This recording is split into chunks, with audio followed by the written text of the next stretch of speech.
Hello, Wendy Stuart. How are you? I am fine because it's Wednesday, and you know what Wednesday is. At 2 p.m., it's time for If These Walls Could Talk. Yay! It's not just hump day anymore. There you go. So how is everything in your life, Tym Moss? Oh, wow. It's busy as usual, but I would have it no other way. I love it. Yeah. I had a really busy week. Yeah. I had, you know what? I never talk about this because, we all know I'm about fun and games and parties. No, just kidding. But I had a very, very political weekend. We had a big readers and writers festival, and my LGBTQ organization, Triversity, sponsored an incredible writer, James Kirchick, who wrote a tell-all book, Secret City, The Hidden History of Gay Washington. And boy, did he know it. I mean, like Nixon, like trying to out people, Roosevelt. Wow. It was so terrible back in those. I just learned so much from this guy. Is like he's an incredible author, Yale graduate, but a real investigative reporter. And let me tell you, he listened to tapes. He unearthed things like what you can imagine. And really up until the days of Bill Clinton, being gay in Washington, you could be absolutely ruined if you were outed, right? So, and think of how recent that was. That was in like the past 20, 25 years. Tim, it was. That's what, and you know what, as much as I know, I only think of my time, which is like, the 70s and 80s. I never thought about, people losing their jobs, losing their careers, or actually killing themselves, and this is what went on in Washington. So it is a whole other place right now. And then I rolled from that into a political fundraiser. As many of you know, they call Pennsylvania the battleground. I was just going to say, so you were in Pennsylvania this last week. I did this in Pennsylvania. I'm everywhere, but this was like Pennsylvania centric, because I'm always trying to make a difference. And 3 incredible female candidates that spoke. I'm telling you, I have heard just in general in this country that the women are going to make a difference in this election. And you know what? I'm really thinking that just very powerful. And I don't know, like there's something about women, and I'm not going to use that whole nurturing thing, but okay, you're going to kill me for this. Sometimes they get it better than men do. I agree. I agree. It. All right. Thank you, Tim. They have a better perspective. More of a perspective. Yeah. They have a better perspective. Yeah. So, it was just absolutely incredible. So I'm all fired up I'm fired up. Wonderful. Fired up today. So, well, speaking of fired up. So last week after our broadcast, I went and saw Wicked. I had never seen Wicked before. It was absolutely wonderful. It's such a fun show. It's a really cool show. I highly recommend. Tim, I've never seen, I'm so embarrassed to say this. I will run to any off black box theater that friends of mine do, right? And and I do these shows and there's just not enough hours in the day. Broadway and me, I just don't get to go. Same here, because I'm exactly the same way. I'm always running to a comedy club. I'm running to an off Broadway show. I'm running over here, running to that nightclub to do this performance or see somebody perform. And Broadway is just always, I'm always kind of like, get out of my way, Broadway. I'm on my way over here. But every now and then I had some time this month, so I just stopped and went and saw Wicked, and I loved it. I thoroughly enjoyed it. And then my dear friend, Nathan James was in over the weekend, so I get to see him from Philadelphia. Hi, Nathan James. Sometimes he tunes in. All right. And speaking of dear friends, because so many things happen. But okay. But just another thing, real quick. Then on Sunday, I ran downtown to Urban Bear Street Festival down on Little West 12th Street, and guess who was the DJ? Chauncey Dandridge, our own Chauncey Dandridge, and who's amazing. So I not only got to see Chauncey, but I got to get a bear hug from him, and it was. And also, I just want to say, because things are cooling off here in New York right now, And this is one of the last days that I can wear like a tank top. But so in honor of Puerto Rico right now. Yes, right. They're really suffering right now. Thank you for bringing I'm wearing my San Juan tank top. So this will probably be the last time this summer I get to wear it. So. And we all need to think about what Puerto Rico's going through right now, because this climate and the Dominican Republic is absolutely right. And the Dominican Republic, which brings me to last night. I was at a big conference and presentation on climate change. And there are people out there that are pouring gazillions of dollars into trying to quote unquote save the world. The clock is ticking. We are talking like in 5 years, you're going to see some really extreme stuff like Puerto Rico, but happening a lot more. 8 years is supposed to be the line of demarcation. Well, look at the heat this summer out west.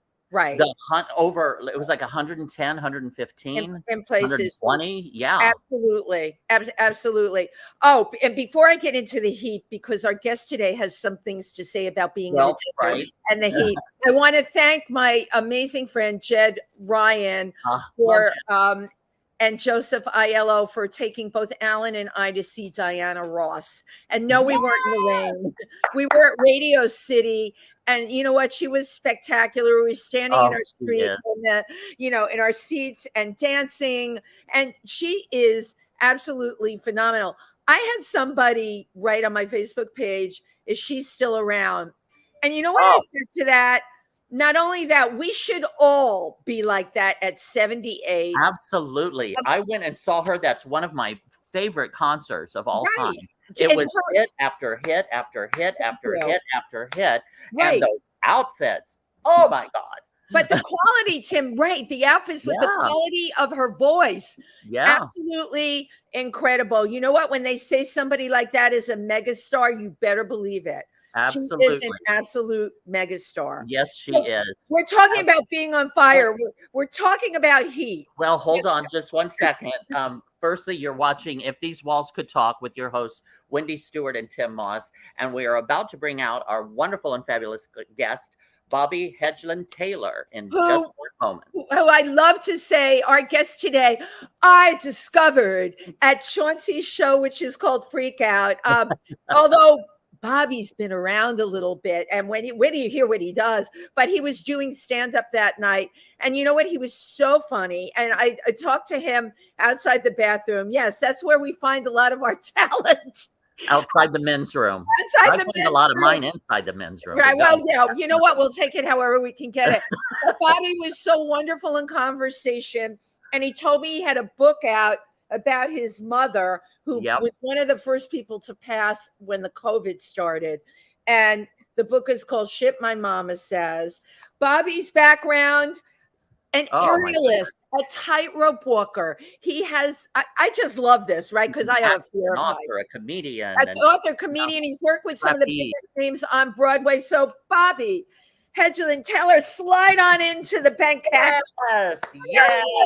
Let me move over and get you centered here. Okay, do you feel centered? How are you, Bobby? I'm good. How are you? All right. Thank you for having me. Are you centered though? It's centered. Is it like on a? Do you need to slide over more? Okay, there we are. Are we centered?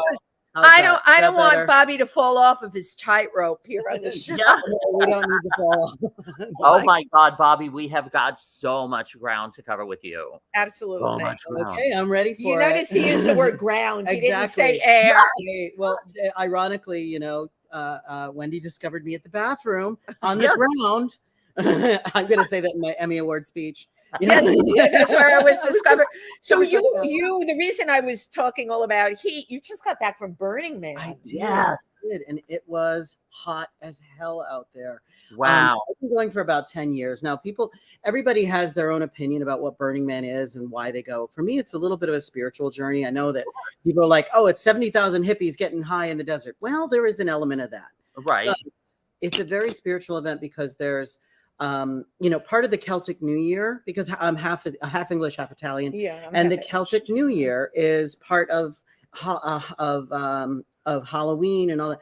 But the burning of the effigy of any religion or any the burning of the effigy, it's burning yourself of the previous year. And then there's a temple that is created, and you leave mementos. I actually left my book in there of my mom. Because I lost 29 people during the pandemic. Oh my God. So I put pictures on there and my mother's book there. And I would go back, and each day there would be messages left written on the wood. Right. Thank you for leaving this, Bobby. This made me laugh out loud. It's exactly what I needed. And that's the message that I've been getting back from people who have dealt with people with dementia. Like we were sharing before the camera went on.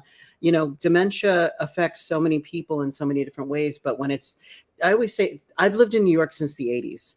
When you're walking and you hear people, crazy people talking on the street, you know, you just sort of walk past. But when the voice and the words come out of the body that gave you life, it hits your core in such a way that it's visceral. It's there's no other way to describe it. And also those people talking to themselves. I shared with Bobby before when we were talking, my mother just appeared in the subway. All right. She had dementia. So when you see somebody down there, that's not always like a bad person or quote unquote a crazy person. That's somebody's mother. And my mother was missing for 24 hours. And the whole thing with dementia, what I really loved about Bobby's books, there are so many sayings. Your mother was such a card, a funny lady. We had stand-up comedy in the house the whole time when I was growing up. She would get all the albums because we had albums back then. And my mother was also a whiz with electricity. So she would wire speakers all through the house. So there were speakers in every room. And then outside, so if she had company, we could have music out on the patio. So it was either the 8-track or vinyl, but she had all the stand-up comedy on vinyl and 8-track. And she had all the Borscht Belt comedians, and she would memorize the jokes. She loved Joan Rivers. Of course. She loved Dom DeLuise. Buddy Hackett. You know, Jackie Mason. Yeah. Who just passed. I peed with Jackie Mason once. I met him at a urinal. He's back to the men's room. We're back to the men's room. Is a point. I wish I had been there. I would have booked him on the show. We were just. He was in there at Danny C Palace where I used to bartend, and in there was Jackie Mason, and he started talking to me, and he asked me what I was doing, you know, and he's like, I know you don't do any. I know you're not just doing this for a living. I was like, no, I'm an actor, but I'm an acrobat trapeze artist. He says, you're not Jewish, right? I'm like, no, sir. No, you'd never find a Jew on a tightrope. They'd never do it. They're too cautious. Jews don't do that. They don't do that. So, but yeah, so we had all that. All the comedy was in the house, and even in the 80s, when we had when VHS tapes started to come out, my mother would have every single stand-up comedy routine on VHS. She would record them and she would memorize them. And then we were poor, so my mother worked in a factory, so she would tell the jokes again at work, and it was her way of. You know, it was her coping mechanism, was her way of changing the energy of a room in time. It's what comedy is, Bobby. And right, Tim? It's been my discovery since writing the book, too, that it's sort of it's been my kind of go-to. Yeah, because like, you know, I don't like stressful situations. I'd rather change the energy in the room. And one of the things I learned doing stand-up is you watch the people before you and you watch them make their mistakes. And then the minute you come on, you change the energy of the room. Absolutely. Yeah, well, I mean, and also, well, firstly, thank you, everyone. You're watching If These Walls Could Talk with your hosts, Wendy Stuart and Tym Moss, and our wonderful guest, the wonderful Bobby Hedglin-Taylor. Now, it sounds like, from what you're telling me, your mother was a beautiful spirit, a joyful spirit. She was joyful when she was now this picture. She's giving the finger. She's actually giving the finger to the nurse who told her it was time to get a shower. And that's at the nursing home. She said things like they were handing her a glass of water in the nursing home. Tim, you would love so many things. They're giving her a glass of water, and she says to the nurse, "I don't drink water. Fish fuck in it." Okay, everything is like she never lost that. No. No, she never loved lost it. that, Very even end. with dementia. She Even But never that's what I mean. That's what I mean. She laughed through life. That exactly. she made other people laugh through life. That's a wonderful spirit. That really is. Yeah, and the book was written over, I would say, about 8 years. Because every time, so when we found out she had dementia, when we knew that there was something going on, the only way I could cope was to share online with the hashtag "shit my mama says," whatever my mother said that day, or when I was visiting with her, or if she had something that would just, we were watching TV one day and she would just blurt something out. So I would write it down. And then after she passed, I was starting to write her eulogy. And then these all started flooding back. And I was like, oh my God. So I have the hashtag. Let me see if I can search for that hashtag and get all of them in one place. Oh, wow. So incredible. It was the magic of the internet. Now, I'm not a writer. I never professed to be a writer. I was surrounded by really wonderful people. My dear friend, Lucia, my dear friend, Susie, and Ginny, all three of them were instrumental in at least, helping me figure out what the book. Because I write like I write like I talk. Long drawn out run-on sentence, and that's what the original book was.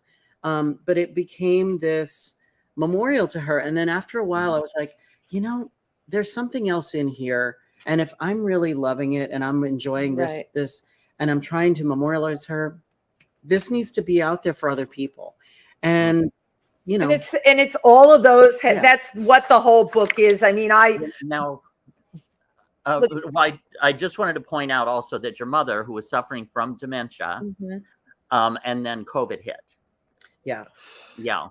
Well, she had been going back and forth to the ER all of February with different issues. February of 2020. February 2020. And she was already in the nursing home. She was already in the nursing home. She had gone back and forth to the ER several times from falling. She had pancreatitis.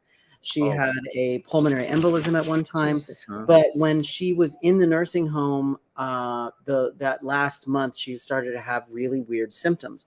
And every time she would come back from the ER, she would be okay for a few days, and then those symptoms would get worse. They didn't know. So, and also we found out after the fact that some of the nurses were actually hospitalized in February of 2020. Oh my goodness.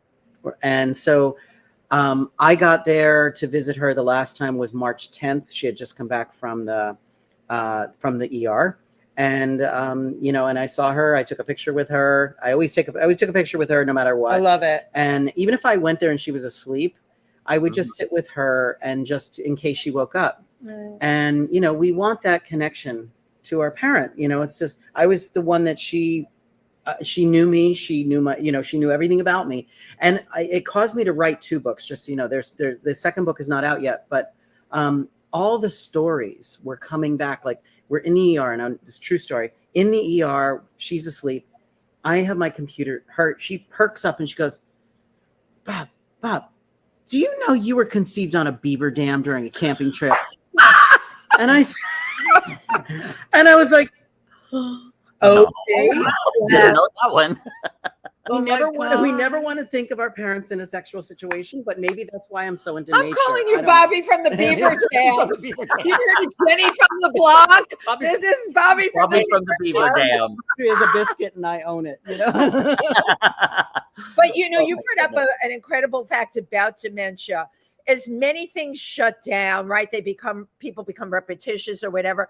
There's these little beautiful sentences, and Bobby was smart enough to hashtag them and put them in a book, because even though parts of his mom's brain were shutting down, those gems, the essence of who she was is still there. And it's all on my phone. And it's all on your phone. Wow. Well, but sadly, because we went into lockdown, when was it, like March 13th or so? March 13th. Yeah, they shut New York down March 12th. Yep. I saw the last performance of Frozen on Wednesday the 13th, because they shut down the nursing home, and I was supposed to visit Mom, and I got a lottery ticket to Frozen. I sat in the front row, and it was just like I was like, I can't visit my mom. I don't want to be in that place. Broadway just happened to be there, and I wanted to see Frozen because one of the people that was in it, Chiara Renee, I wanted to see her so badly, but she was actually out. But I got to see the amazing Alyssa Fox and her last afternoon performance. So I got to escape for that one brief moment before the world went to shit and my entire life changed. Right. And it's so funny that Frozen is sort of like a theme because I use the song "Let It Go" in my act all the time, and in my stand-up. You did, you did. So, no. So the connection to that, and then one of the things that I do is vocal impressions. I do singing impressions, and I learned that from an amazing impressionist, Christina Bianco. And I love Christina. And Tice Green. They are both coaches of mine, and they both are phenomenal. But Christina gave me she gave me a very specific way to find other people's voices in your face. So I started working on different voices, and then it became an act, and it started in like 2017 is when I started playing around with it, but really it became a habit during the pandemic because I found out I had many voices in my head. So you actually, because I heard him do those voices, all of this makes sense now, but they were really excellent. So you honed them during the pandemic. Yes. You took a very negative situation. But well, firstly, you were watching If These Walls Could Talk with your host, Wendy Stuart and Tym Moss, and our very special guest, Bobby Hedglin-Taylor. And now, sadly, your mother did pass. She was one of the first ones to die, and she died of COVID. Was that correct? We believe it was COVID. There were no tests. The reason that we knew, I got COVID the next day. She died on the 21st. The 22nd, I woke up with 104 fever. Wow. And could barely breathe. It was bad. I was sick for about 6 weeks. You were I got it the same time you did, but you were sick. You really got hit. I couldn't walk more than 4 blocks. I had just made my mother's funeral. Well, we couldn't have a funeral either. I just want to give you a hug. That is like so devastating on so many levels. It is, but it's also, it was a blur. But we have to spin it. We have to turn it on its ear. Otherwise, we sit in that cesspool of emotion. Can't. Your mother wouldn't have wanted that. My mother would not have wanted me to do that. But I made her arrangements. We had cremation. I said, when the pandemic's over, we will bury her ashes next to my dad, which we did last year in August, right when the book came out, I had a family memorial because we had lost 6 people. So in your family alone? A total of 8 altogether in the family. But so unbelievable. 6 at that time. We lost 2 more to COVID this past January. And unfortunately, they were unvaccinated and they caught it and they were hospitalized and didn't survive. A total of 8. That's so many people. And were they here in the New York area? No, I'm from Pennsylvania. And you talking about Pennsylvania? Milford. East Stroudsburg. I know you're Stroudsburg. You went to school there. I went to East Stroudsburg University, East Stroudsburg High School. I was born and raised there. You're Pennsylvania boy. I am. Corn fed.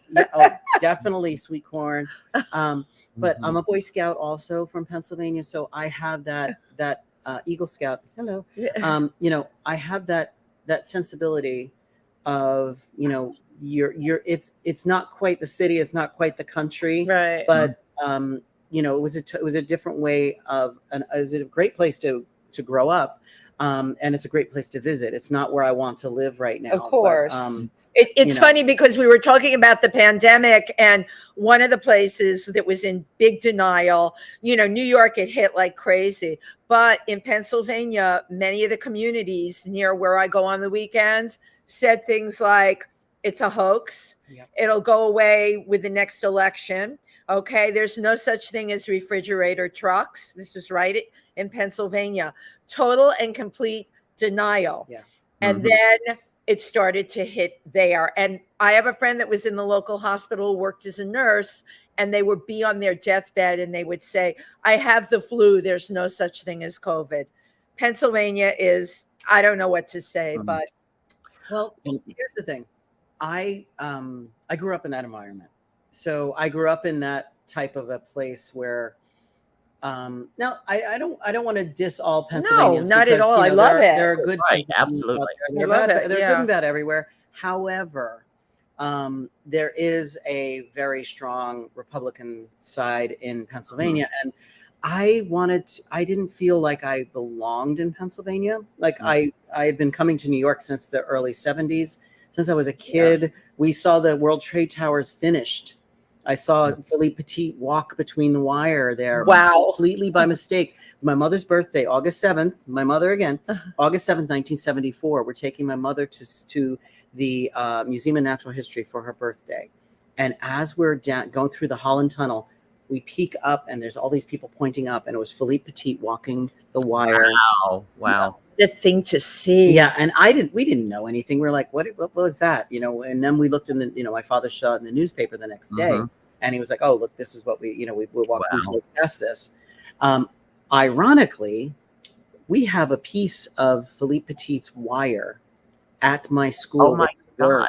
Cool. That he walked between the World Trade Towers in 1974. He has a piece of the wire. 1 foot section of a piece of wire. Wow. And very cool. And I've met him several times, so I got to tell him that story. He's really a phenomenal. Well, now speaking of high wire, yes. How did you get from Stroudsburg to you've done Broadway, off Broadway, you've done aerial feats, trapeze art? How in the world? Firstly, I don't even know how you learn to do something like that.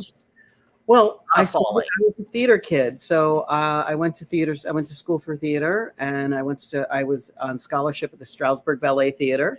Okay, a male core dancer. Yep, because they needed male dancers who could learn ballroom dancing, and I picked stuff up really fast, and I loved. That's dance. A gift, right? And ballroom was just something that. At the time, it was the 80s. And speaking of the gay world in the 1980s, you could not be gay in Pennsylvania in the 1980s without being a target. Right. So I was in Indiana, and I moved in '82 out to New York. Both of you. Same here. But the idea was it was a masculine form of dance. So it was acceptable. It was acceptable then. Right. So I was like, oh, I'm going to ballroom class. So it was more like it was elegant, and it was a little bit, there was a machismo side to the tango. So I learned a little bit of that masculinity through that part of the dance. But it wasn't until I became a ballet dancer, and then I learned tap, and then I learned, I worked with Jeanette Singleton from the Joffrey, and then I went to AMDA in New York. Wow. So AMDA brought me to New York, and I became a regular theater kid in New York. Well, fast forward, I'm bartending and waitering and coat checking at Uncle Charlie's downtown. Yes, a moment of silence for Uncle Charlie's. Oh my God. On Greenwich. Greenwich Avenue. I'm in the coat check. A guy comes and gives me his coat. We start chatting. Very nice man. His name was John Sheridan. And John Sheridan, if you don't know, was a Broadway dancer. He did Gypsy with Angela Lansbury, Hello Dolly with Mary Martin. He was a Broadway dancer extraordinaire, but he was writing a new circus musical. He needed a young-looking redhead to play the lead. A ginger. This is actually blue right now, but blue ginger today. So he gave me my first job and sent me to a coach. The only coach we could find in New York City was a Ukrainian Olympian, Irina Gold. And she trained me in a little studio on the right by the Ansonia. Tiny little studio where I learned all the trapeze, tightrope, and all that just from her. In a New York City studio. Like a studio. Hang on. I want a description of the tightrope, where it was, how you guys did this. The trapeze. It was a little gym. It was a tiny gym that was called the Circus Gym. So they had baby classes, baby gymnastics, young gymnastics classes. But Irina had rigged trapeze to the ceiling. She had a low tightrope about 2 feet off the ground that was it was portable, like the ones we have in my studio now that we use. So it wasn't like way up there. So we started all that. The show ends up losing its funding. Oh, goodness. But I didn't. And I was still bartending, working at Danny's Sea Palace, working at Uncle Charlie's, working wherever I could to make a buck. And then I would train with her religiously every day. Nice. So you found your passion with her in this. Well, it's dance, and it's just in a different form. When you're in a ballet when you're in a ballet situation, your point of attachment to the floor obviously is your feet. Right. And how you know, but when your floor is now a trapeze bar, or it's a piece of fabric, or it's a rope, or a tightrope, or a cable, then your center of gravity changes, but the dance is still there. The dance is still, but okay, I get firstly, please, you're watching If These Walls Could Talk with your host, Wendy Stuart and Tym Moss, and our wonderful and fabulous guest, Bobby Hedglin-Taylor. I get the trapeze. Yes. Okay, and I can see the dance in that, but the thing about a tightrope, we're talking a very small thing that it really challenges balance. Yes. You have to really be so focused and so at home in your own body to get that. That's number one. And okay, that one was 2 feet off the ground, but you've done like for real tightrope, and there's no like nothing. I know Tim, right? Look at Tim went like that. I feel the same way. Like you felt at home. And also, I mean, like a trapeze. Like I cannot imagine. I mean, I can imagine working in the studio in New York. But then once you're actually like 20 or 30 feet off the ground and swinging and letting go of that, I would be screaming. Of course. I just wouldn't do it. First of all, there's a couple of different types of trapeze. There is a solo version of trapeze we call static, where the bar is stationary and you maneuver your body around it. Then there's swinging trapeze, where you're standing on the bar and you're swinging, you're throwing and catching yourself. That was my specialty. I was not trained in flying trapeze until much later in the 90s. And that's where you let go and you go to the hand-to-hand transfer. I know. That's what I've been doing for the past, 20 plus years. Wow.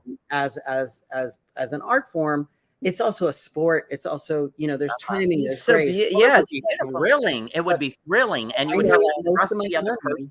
In the 90s, working in the nightclubs. I worked at Palladium. I worked at Club ABC. I worked at the Kit Kat Club. What about Webster Hall? Webster Hall, yes. Yes, and that's how we made a living in New York. The box? Were you ever at the box? No, the box came later. But it's also only 12 feet tall. It's a size thing. I don't do anything. I don't do anything under 10 feet. Too small. But no, that's so incredible, funny. Right? Those are the clubs you named. Wow, that's amazing. Palladium had a 60-foot ceiling, but we would have a safety harness that we would clip to ourselves, and then you'd clip it to the trapeze. So you were basically attached to your apparatus. If you slipped, which we never did, I knock wood. Nice. When I started, there were only 6 aerial acrobats that trained with Irina, and we all had the nightclubs. We each had our own, because I was the only male of those. The ladies got they got the lion's share of the work, because the producers and the impresarios of the nightclubs, they wanted the pretty girl over the nightclub. Right. I get it. But when one of them would be out and they didn't have a sub, I would be the one to be called in. And so we would all then rotate periodically. So the ladies got a lot more attention than I did, but I still honed my craft. A friend of mine had a studio in her living room. Wow. In Greenpoint. And so we would rent her space for $5 an hour. And my aerial partner at the time, we would just go rent a couple hours, and we would train. We would film videos on VHSs and Betamax, so we could send to Cirque du Soleil and send off to the Ringling Brothers. But we all had agents that worked out of Las Vegas. So, of course, right. That makes sense, right? So my agent, I never actually met my agent at the time. Wow. So that's before the internet. Right. Yeah, really. Way before the internet. And she would call me and say, we had answering services back then. Yes, I remember. And she would say, I have this job for you. Please call me back, ... And that's how we did it. But most of the time we did our own internal stuff with working in New York. And that was hard because, the Big Berthas, we call them, Ringling Brothers, Cirque du Soleil, those bigger shows, everybody was out there, of course, in a circus family getting those big jobs. Right. And we were not really looked upon very nicely by those people, because if you're not from a circus family, although my family could have been considered a circus, it was not quite the same lineage as the Flying Melindas. Or the Farfans. That's very funny. So, but it was a different type of hiring process. Tim Holtz from Ringling Brothers loved me. He wanted me on the tour so bad. He sent me to clown college auditions. So you've been to clown college too? I didn't. Is that the one in Sarasota? It was actually, yes, it was in Sarasota. Yeah, the clown college. But I got in, but I did not go. And the reason was that I was making so much money as an aerialist in New York City. I could make my rent in one night. Oh my God. At one of the clubs, I could make the rent in one night. Yeah. And what they were paying, they wanted me as a clown, not as an aerialist. So I would have to give up aerial. I see. Paid at the time. Yeah, how much was it? $225 a week. Underpaid. The clowns are underpaid. That's what the pay was. Plus, you had to pay a bus driver 50 cents each direction to drive you from the train yard, because you lived on a train, from the train yard to the arena and back. So it was $1 a day. Oh my goodness. Wow. You know, however many shows you had to pay the bus driver. Those poor clowns. Well, literally. Poor literally. Poor clowns. So it wasn't as attractive to me. Absolutely. And also, I love making people laugh. I love the concept and I love the, I mean, I because of the musical Barnum, I put a lot of my circus skills together. I want to touch on Barnum in just a moment. David is one of the best clowns in the world, and I did some work with him, and he taught me the old. Was that David Larible? Oh, okay. And he was from a long line of clowns in Italian, and he taught me the sweeping up the spotlight bit. Yes, nice. Which is a very classic clown bit where it's nonverbal. You know, it's all mime. about it's total mime. Yeah, total and mime. It's actually on my YouTube page. You can see a version that I did in Barnum as we opened Act 2 to me sweeping the spotlight and throwing the spotlight at the conductor. Nice. So, now you are watching If These Walls Could Talk with your hosts Wendy Stuart and Tym Moss and our fascinating guest, Mr. Bobby Hedglin-Taylor. Yes. Wow. Now Barnum, because when I think aerial circus, I think of Barnum. Now, one question I have: do you happen to know my friend Kevin Kraft? Kevin went to Sarasota, and he's done several variations of Barnum. So, and he is also. I mean, I learned. I was put into Barnum. Harvey Evans was my connection to Barnum. Harvey actually taught me how to sing on a tightrope.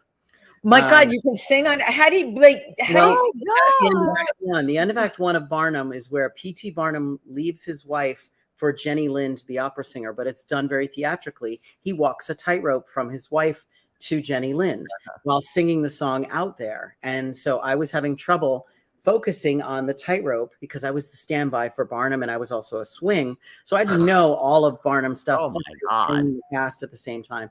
So Harvey became a friend. Harvey was the original understudy, Jim Dale's understudy. And so, Harvey just passed away recently. And I shared this story with people at his memorial. So I asked him, I said, can you give me some pointers? I'm not able to do this. And I want to make sure that every time that if I have to go on, I'm ready. And you landed. Yeah. He watched me and then he looked at me and goes, got any cash? I was like, what? And I had just gotten paid. So I had two $100 bills in my pocket. So I was like, yeah. And he's like, and he took one out and he put the $100 bill at the end of the tightrope. And he said, I want you to look at that $100 bill. Don't take your eyes off of it.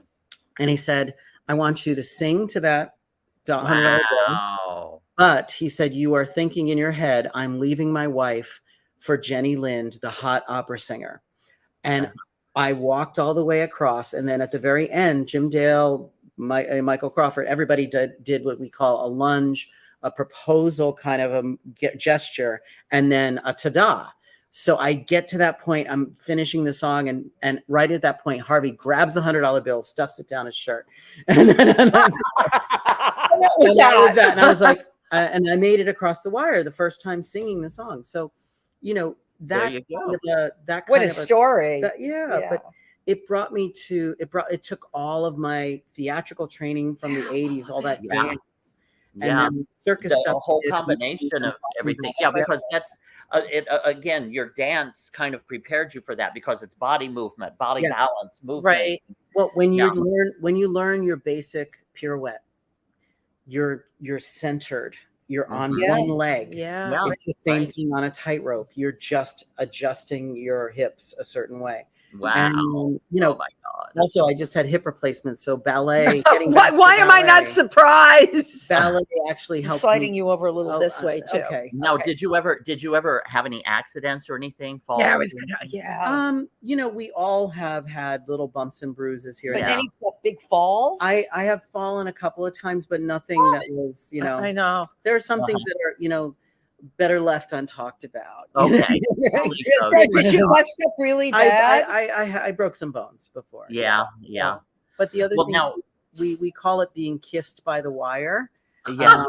I have a lovely scar which no one will ever see unless you're sleeping with me on the inside of my thigh from falling on the tight wire. And remember, the wire is cable, so it slices. so it kind of got a little bit of a scratch. Yeah, little reminder. Reminder there. But now, in addition to Barnum, I mean, you've done Pippin and Chapin and the Frogs, and also now you did the aerial. Was it consultation or choreography for Broadway Cares? Broadway Cares, Equity Fights AIDS. Broadway Bares. Broadway Bares. That's what it is. Yeah. And Broadway Bares is an annual performance of Broadway dancers who strip and raise money for Broadway Cares, Equity Fights AIDS. But there's always a couple of aerial numbers. So I was brought in to choreograph different aerial points, and I worked with Armando Farfan, who's a friend for many years. He's a circus family. The Flying Farfans.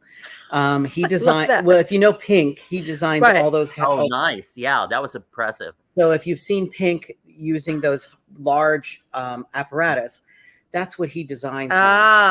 And so they bring those from Las Vegas with a troupe of people, and then some New York locals participate in the show as well. And those are the people that I worked with. We worked at, we brought the show to Hammerstein Ballroom. I did it for 4 years. And, this past year they cut the show in half because it was the first one back.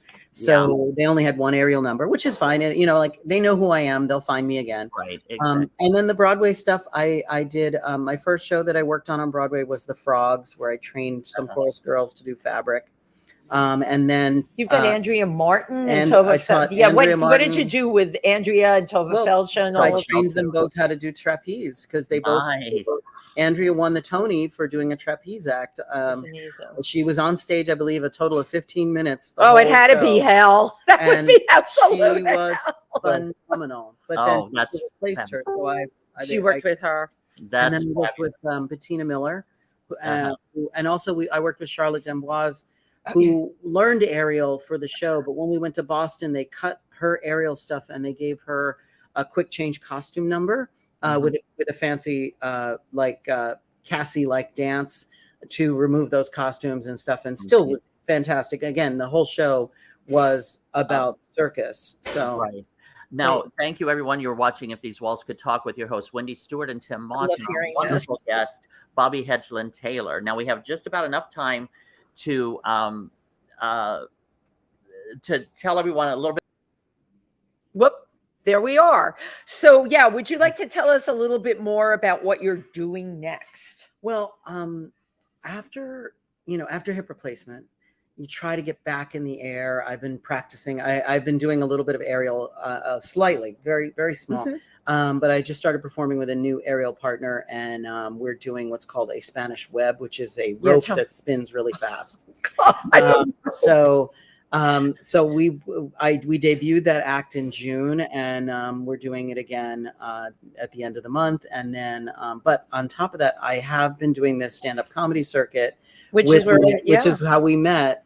And I'll be doing Chauncey's show in October. I just got asked to do Bushwick's Got Talent, which is at the House of Yes. Yeah. Oh my God, that's going to be fun. Yeah, and maybe you'll do aerials there too. And your book. And my second book is in editing hell right now. Editors are your best friend and your worst nightmare at the same time, because I'm not a writer. I tell stories. I'm a storyteller. That's why I talk to an audience. Tons of writers are. So So being able to break down a sentence so that it's still funny because my books, you know, like here's the like my books, my mother's quote about me being conceived on a beaver dam is in the cookbook. Also, there's a great story of my first words were fucking reindeer. My grandmother called me while I was on the road and told me that my dog had had sex with a groundhog. So there's a whole bunch of great stories that are in the cookbook, which is called Escape to Ravioli Mountain, a memoir in food. Okay. And that's from my time growing up with my Italian grandmother right? in Pennsylvania. Wow. So that's the book is the and I also I cook live on Instagram with friends. So as opposed to dead on Instagram. Well, yes. Well, but Thank so you. so you can connect. I can teach someone how to do one of the recipes. Thank you very, very much. We so appreciate your coming on the show and sharing all of this with us. Oh my gosh. Thank you for watching If These Walls Could Talk with Wendy Stuart Tym Moss and our guest, Bobby Hedglin-Taylor. Thank you so much for having me. Okay, now that broadcast is finished. Now we can sit back and talk. Now we can sit back and talk. So, oh my God, this is so fascinating. I've still got so many questions for you. Tim, I just got to give you this one. I want to keep reading these in the book. How do you tell that the president is lying? His lips are moving. No, that's an old Borscht Belt joke. I love her Borscht Belt like humor. You can see that she still reused some of those that are classic. That's fabulous. Actually, let me show you because my favorite, my favorite one. One of the person who caused me to really go into the singing impressions was my friend Jamie Lee. So Jamie Lee was an aerial student. She was a teacher. And of course, I'm looking at the book and I don't have my glasses. But no, put your glasses on. I always have my glasses here. So Jamie Lee asked, this is how it happened. Jamie Lee asked me, she said, would you officiate my wedding? And I said, absolutely, because, you know, I'm a wedding officiant. I do that at Burning Man as well. And out at Burning Man, it's easy to officiate a wedding. Do a lot of people get married at Burning Man? I would think, I did two really good really beautiful weddings. One is a friend that I had always been, I do their wedding every year, even if it's on Zoom. It's just sort of like a wait, they get married every year? Every year on the same day. Do people have to give presents? No. It's just them just renewing. Yeah, they vows. call it renewing the vows. So Jamie Lee asked me, and I said, well, sure. And she said, but we have some provisos. You have to share the officiating duties with our friend Tanya, which I was like, fine, that's no problem. And then you have to sing "I Got You, Babe" live as Sonny and Cher. As both of them. Yes. So you could do that. No, we did. I can now, but we did it with Tanya and I learned it. And so, but you could do both roles now. I've heard you do impressions. You heard me do Cher, so so I'm trying to find this one. But anyway, Jamie Lee, after she got married, she got pregnant. So there was a great picture of Jamie Lee, who's 9 months pregnant. And I'm trying to find the quote. But anyway, here's the story. I remember it. So I showed her the picture and she goes, oh my goodness, it looks like she could go at any time. I said, yeah, she's overdue. She said, Bob, tell her to go get a barbecued chicken wing and dangle it down there. It'll coax him out. It worked for you. I remember that. I read that in there. Oh my God, that's hysterical. But that was right. It worked for you. Chicken. I love it. I love it.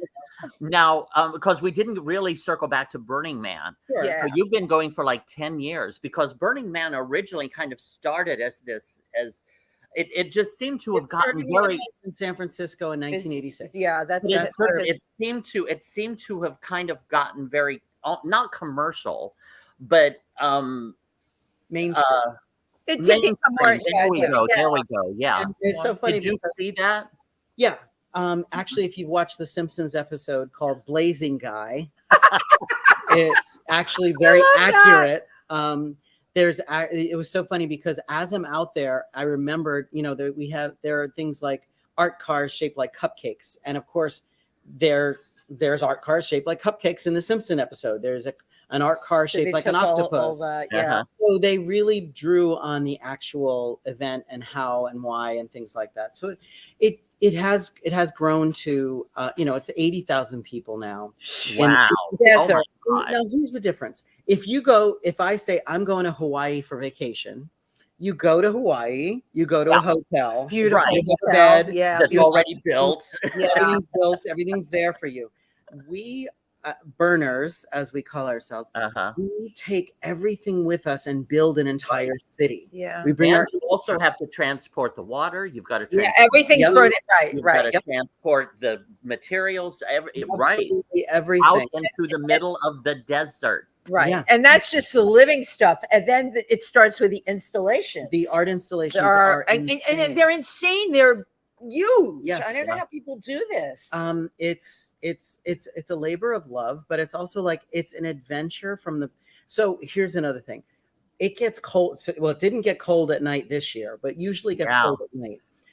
I love to create clothing and things like that specific to Burning Man. So I make a coat every year out of fake fur. So it's brightly colored. So my burn starts with me being creative at home, creating art with creating this beautiful fur coat that I made.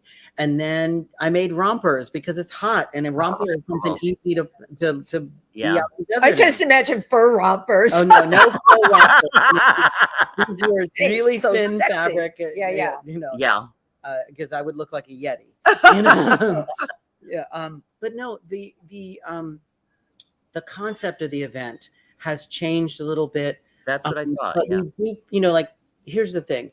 In the olden days, from what I understand, when Burning Man first went to the desert in the 90s, it was just a renegade group of people who brought everything with them. They did their thing. Usually how these things happen. Right. But now where there's a litigious society, you have to protect yourself. With so an 80,000 people now. I mean, you're gonna have issues with it's a city. It's a miniature city. So if you think about the East Village, the population is about 100,000 people in the East Village. So it's just it's just about the same population. It's amazing. And it's a little bit denser. Right. In the middle of the desert. Go out into the desert, build a city, burn it down, tear it up, and go. Disappear, and then you leave no trace. That's the most important. You take everything comes out. Yeah, it's like take only pictures and leave only footprints, and that's the idea. Like everything you burn, every bit of charcoal that's left on the ground gets picked up. Every bit of trash gets picked up.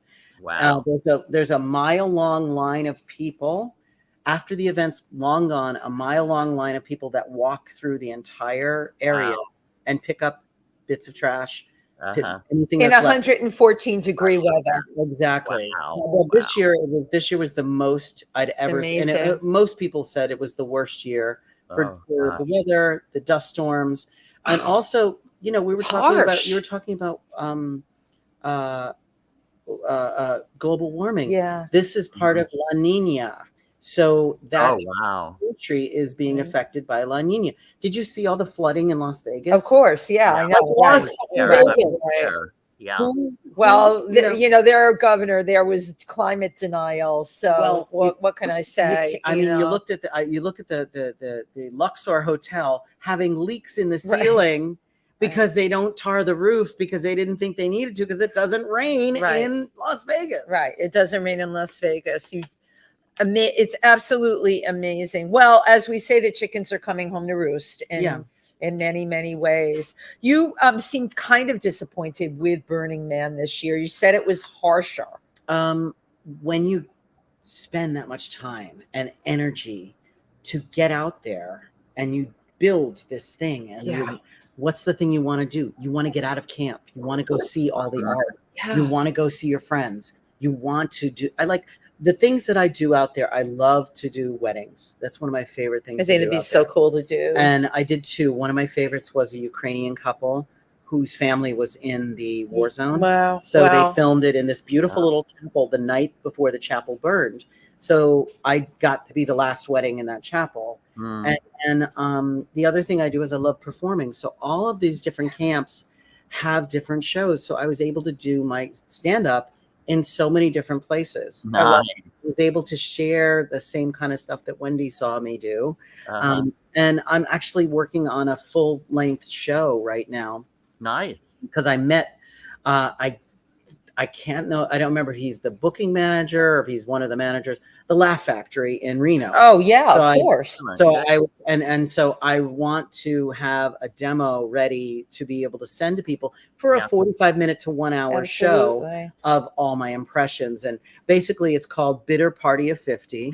Because I have 50 character voices that I've done. Right. So it's basically television, from the Ed Sullivan Show with Elvis Presley to Sonny and Cher, the Muppets, Disney, MTV. The fact that you can do all of that is... and it's just like stand-up comedy in between those numbers. Right. So so I've been working on that, actually structuring that, and you know, I'll be throwing, again, testing the waters out. You always got to test your material out. Phyllis Diller is one of my...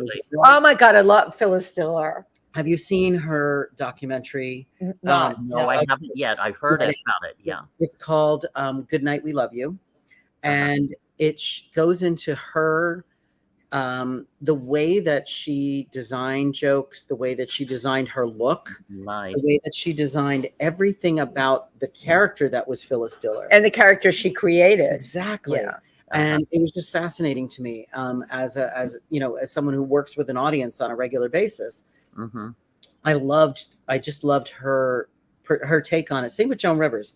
Oh my God, amazing. There's that great Joan Rivers documentary as well. Yeah. And Joan and Phyllis Diller both had a card catalog in their living room. It was of the jokes. Of the jokes. Yes, right. You know, the old Dewey Decimal System in the library when you were a kid, you had to look it up. So she had them all organized, and Phyllis Diller's, like, I believe it's in the Smithsonian now, but it's actually all of her jokes are in that. Wow. And same thing on index cards. She would write them, and then she would have them organized. So she was building a show. She would go, okay, what do I got on my husband Fang? Okay, let's do this. What do I have on weight? So she would just take, she would components and put that was it. I'm curious, did Carol Burnett have any effect on you? Oh my God, yeah. Especially with your mother with the borscht, but Carol was shtick. We religiously watched Sonny and Cher, Carol Burnett show. Watched all those shows. Every single time it was on repeat. Flip Wilson, yeah. Oh yeah, Flip Wilson, Tim. My God. Hollywood Squares. Yeah. Yes. With Paul Lynn. Actually reviewed my book. And Betty Buckley just actually put up a review on Amazon of my book. Of all the people, I always thought if my mother was going to have her life told on screen, it would be Betty Buckley playing my mom. So I review the book and say such nice things about it. I love that too. Bruce. That's so great. It's like just having that recognition is actually really phenomenal for me. Absolutely. Because this is not something that I as an artist do. But you're being recognized. I want to also, we have people that tuned in today. B. Claudia from Germany, who I know has an elderly mother. I think you really hit it home with her. She talks about such a loving son he is, and that she's so sorry. Thank you, B. Claudia. I mean, she left so many comments. Sue Stutzman, hello. Marty Abusher, Barnum. He loves B. Claudia says, and I love his work. I need to send the info to my son about your book, or about your information. He said he started. She said, I have to send the info to my son. He started doing aerial design and was in the air himself. Oh, yeah. Fantastic. And I got a heart attack. And she just said, Jesus, such an art. So, yeah. Yeah, my mother never got to really experience me in the circus world because I worked in the nightclubs. And, interesting. You know, so she never really saw me. And the one show that she did see me was a Halloween show. And I was dressed as a dead pirate. A dead pirate. And so I was also the host. I was the ringmaster. So I went up, I did the act, I came down and changed costume. She didn't know it was the same person. That it was you? Yeah. She had no idea. Wow. But she talked about that show for the longest time because my friend Laura Whitwer and her partner Angela They did an aerial act where one of them dies in the middle of the act, and the other one has to flip her body around her. And it was one of the funniest aerial acts I've ever seen in my life. But moms to the day she died remembered that act. Wow. And, but she never remembered that. She always thought I was a gymnastics teacher, which I was. Right. She never had the concept. She had all the pictures. She saw everything. She couldn't make the crossover though. You have done. Oh my God, it's so many hats. You have worn so many different hats. Now, Marty, Sue Stutzman says hello, and Marty Albutcher says Jim Dale. When we were talking about him, she said incredible talent. Went to his one-man show, got a selfie with Joan Rivers, who was in the audience seeing it. Joan went to everything. Oh my God. I met Joan once too. Yeah, I did too. Amazing. So I was on a TV show called Fashion Emergency, and it was 1997, and basically I was the circus makeover. So I love that they did that. Yeah, so it was me. Leon Hall was the host, but Leon Hall and Joan were friends. So we had lunch with Joan Rivers. They did a makeover on me, and then we're okay. So. There's actually a short clip on my YouTube page, but they put me in a suit, an Alexander Julian suit. When you go into any of the fashion houses, all of the floor samples are made for 6'2" models, right? Broad shoulders, 34-inch waist. Right. Well, I was this tiny. I'm 5'5", and my suit size was 40, and my waist was 28 back then. So they had to take water bottles and stuff them down the back to pull, and they binder clips. So they filmed me from the front on all of those things, and I could not move. They pinned back of my pants. We were on 57th Street, just left lunch with Joan Rivers, had my hair done, left Joan Rivers. We're getting back to the limousine to take me to the next thing, which was the last part of the shoot, where I had to have the 3-piece suit on, blah, blah, blah. So one of the pins pops and sticks in my ass. Oh, from your spear. So I was like, ow, something sticking me in the ass. So it looked like I was getting arrested on the hood of the car. They're pinning the back of my pants as Harrison Ford walks by. I love it. And stops and just like glares at us as if nothing happened. And then I was just like, please wait, I love Star Wars. No, the wood of the car. Better yet, Harrison, can you help me with this pin? Yeah, can you please pin my ass, Harrison? So, oh my God. He was so sweet. But that day was, and it what was, a day, my gosh. But it was back when, Jenny Jones used to do the geek to chic makeover. So my agent called me. She's like, you're already working at the Kit Kat Club.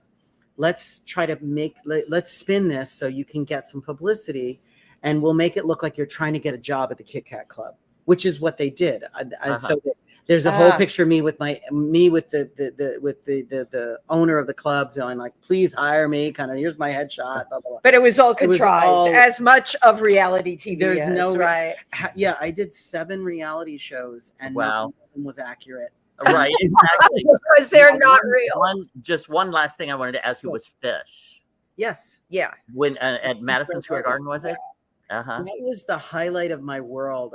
That is still the best gig ever. Performed twice. So the first time was 2011 New Year's Eve. Oh. And we were dressed as Fish fans. So we were in concert t-shirts, jeans, but we had harnesses underneath our clothes. And then backpacks. So we just sort of walked out onto the floor, and they clipped us in. And oh my God. And we floated up over the crowd, and the backpacks turned on lights, and steam came out of our backpacks. Get out. You were like if superheroes. You were high as fuck at the Fish concert, and then all of a sudden the guy next to you floats just up. Starts floating. It's like everybody was just You're like, right. so That's we floated outrageous. 75 feet. Great. 75 feet, Tim. Oh my God. Then they had the countdown for New Year's Eve, and we were the ball drop, basically. Love they ball dropped us down, like not in your 50s ball drop, totally just like, like the ball drop in Times Square. Yeah. And so they drop us down to the floor. 10, 9. They play Old Lang Syne. They change our costumes, and they put flashlights on our wrists and shoot us up at 18 feet per second. Oh my God. Madison Square Garden, and we did all this thrashing choreography with these headlights on our wrists. Wow. It's amazing. It's on YouTube. Oh my God. It's called Down with Disease. Then again in 2018, being one of the oldest people in the air, by the way, I might say. Yeah. I was only trumped by my friend Franny, who was just a few years older than Air me. has no age. Exactly. So we were in aerial nets, and the song was called Mercury. And we came out in flight suits like they did in the Alien movies. Yeah. So and then they were dropping rose petals, and we had these white nets that lifted us up into the sky, and then we performed, and they were waving us up and down all through the course of the performance. Again, on YouTube, you can watch it if you want. And just being able to touch the roof of Madison Square Garden. I can't imagine. Oh my And God. being one of only like 20 aerialists to say that they actually can do that. Like that was a highlight of my, like if I had to go out with a blaze of glory, that's the best. That would gig. be it. You know, it's like you top the roof of Madison Square Garden. So obviously you are not afraid of heights. Yes. That time, I will say, I did get butterflies. That was because of the height of Madison Square Garden. Well, because and also this is you're being held up by a cable. Cables that they snap. They are tiny. Yeah, right. Funny. Right. They hold. You could hold a baby elephant on those cables, and they are this thin. But it's the same thing as Peter Pan. If you watched Kathy Rigby or Sandy Duncan, right. It's Peter Pan, cable. right. It's the identical cable, and I've seen those cables break, but not on stage. We break. Now, this is the thing: you have to break the equipment to learn how it works, to learn how strong it is. So I did rigging workshops so I could be more in tune as to what. Smart. And I realized that's really smart. They're in shit breaking these cables. You have to really work hard to break a cable, right. and and it takes real. We call it G-forces, generated force. It's called G-force. Yeah, and that it takes a lot to break one of those cables. I would imagine. So when you see that up close, you're like, oh, fuck, I've seen this happen before. It's going to take it. My fat ass is not going to break this. It can hold an elephant. It can hold my fat ass. Exactly. It doesn't matter how many ho-hos I had over the weekend or if I had an extra beer. No. Because I also was the heaviest of the crowd in 2018. But Wendy, can you hold up the book again one last time? So Bobby Hedglin-Taylor, thank you so very much for coming on Amazon. #shit my mama said. Is there a Kindle version? B. Claudia also commented it's very expensive for her to order this in Germany. Yes. With the shipping. So here's the thing: the book has been revised, and it's going to be up by the end of October. It'll be back up on Amazon with the new version, which has some more photos. Oh, how cool. Then the end of September, new photos. And then it has a couple of quotes that I forgot, like teaching mom what mise en place meant, and she's like, is that French for get your shit together? So I managed to find some extra quotes, and then so I redid it, and I'm very proud of it. Again, I never wanted to be a writer, but I encourage anybody who's interested. It's storytelling. Yeah. And even though your mom's gone, I still think your memories of her are worthy of that kind of very real, because they help people. Mary Lou, yes. Bobby Hedglin-Taylor, you have had an amazing life journey. Yeah, really. Amazing. It's only going to get better. I'm not exactly. And you've got lots more to do, and we're going to be right there with you as you do it. I can't wait. And you're going to keep making people laugh, which is what it's about. Laughter is what I'm after. That's part of my life. Laughter is what I'm after. I love that. Laughter is what I'm after. That's a great title. All right. Well, thank you. Thank you so much. Thank you Bobby Hedglin-Taylor. Bye-bye, everybody. Bye.